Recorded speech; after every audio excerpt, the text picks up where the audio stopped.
Hey, good morning traders. TG Watkins here. It is January 30th, right before the market opens, and wanted to show you a couple things. The market is going to be opening down just a little bit. We can see that here on the overnight, right over here. Looks like we're going to be opening kind of back into maybe this range and into the hourly 21. And this is okay. It makes sense so far. You know, we're going to be not too worried about some ebbing and flowing for now. And what we can see here is it's getting pretty close to the third ATR. It's also getting pretty close to this previous high, so a little bit of pullback makes sense. We could also see that it was starting to put a little bit of a gap in between price and the daily 8. So, you know, we'll just have to see what this kind of pullback looks like. I've been saying to the Moxie subscribers out there and into the options room that basically it's going to be all about the pullbacks.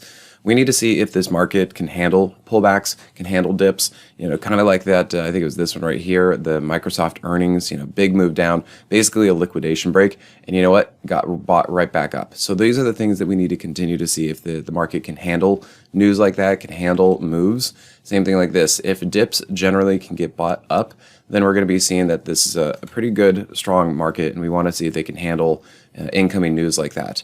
We know that the market has basically been going sideways for quite some time. You know, there's been talk about inverted head and shoulders. We are starting to break over these trend lines and break over these moving averages.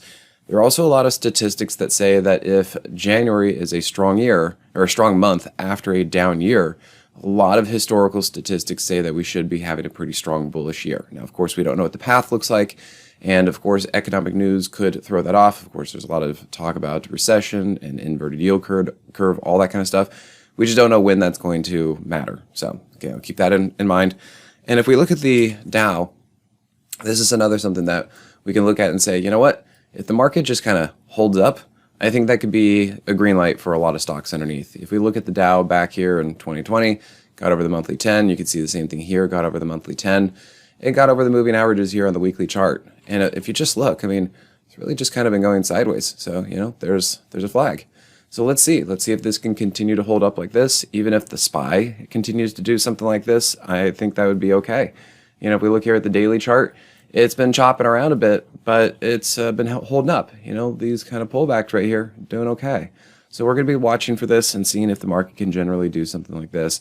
And if names breadth underneath the surface hold up and don't fall apart, you know, if we don't get another one of these, then we're actually looking like we're in pretty good shape. So, you know, keep your head on a swivel. We don't know what this market's going to do. We always have economic news coming out. Things can change. But for now, things are looking fairly good, strong, trying to rebuild themselves. And, you know, let's just kind of keep our minds open for that possibility as well. All right, everyone. Thanks again. Catch you at the next one. Hey, TG here with Simpler Trading. Thanks for watching. If you enjoyed this video, be sure to leave a like or comment below. Also, make sure to subscribe and click that notification bell so you can stay up to date with my market analysis.